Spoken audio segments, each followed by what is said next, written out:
Tonight, for the seventh long year, the American people heard a State of the Union that didn't reflect the America we see and didn't address the challenges we face.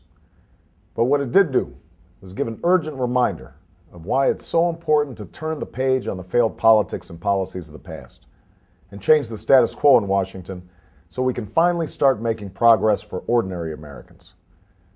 Tonight's State of the Union was full of the same empty rhetoric the American people have come to expect from this president. We heard President Bush say he'd do something to cut down on special interest earmarks, but we know these earmarks have skyrocketed under his administration.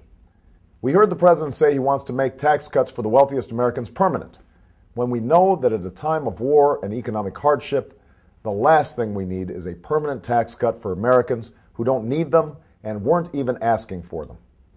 What we do need is a middle-class tax cut, and that's exactly what I will provide as president.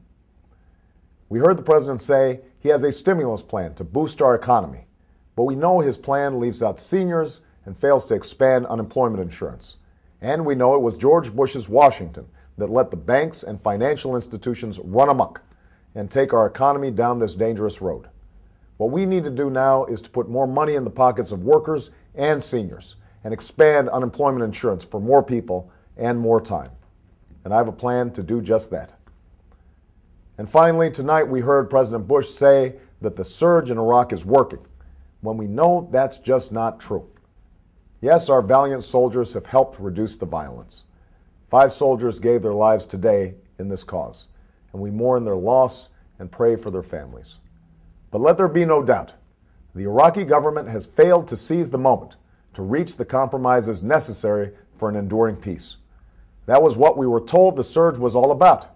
So the only way we're finally going to pressure the Iraqis to reconcile and take responsibility for their future is to immediately begin the responsible withdrawal of our combat brigades so that we can bring all of our combat troops home.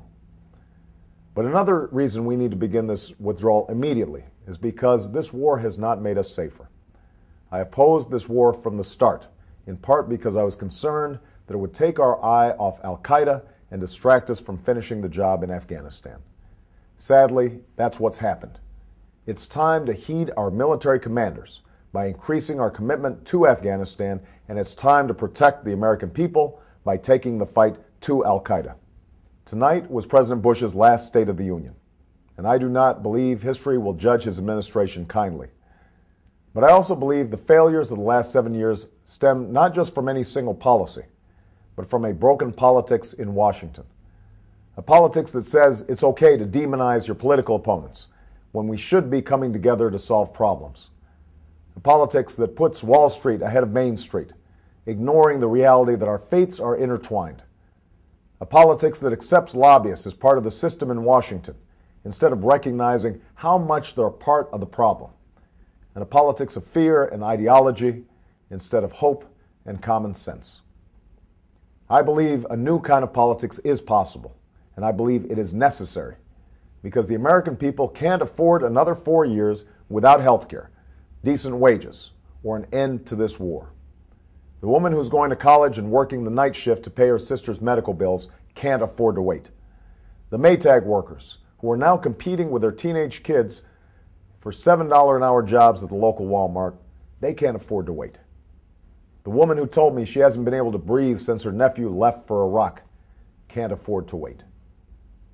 Each year, as we watch the State of the Union, we see half the chamber rise to applaud the president and half the chamber stay in their seats. We see half the country tune in to watch, but know that much of the country has stopped even listening. Imagine if next year was different. Imagine if next year the entire nation had a president they could believe in, a president who rallied all Americans around a common purpose. That's the kind of president we need in this country, and with your help in the coming days and weeks, that's the kind of president I hope to be.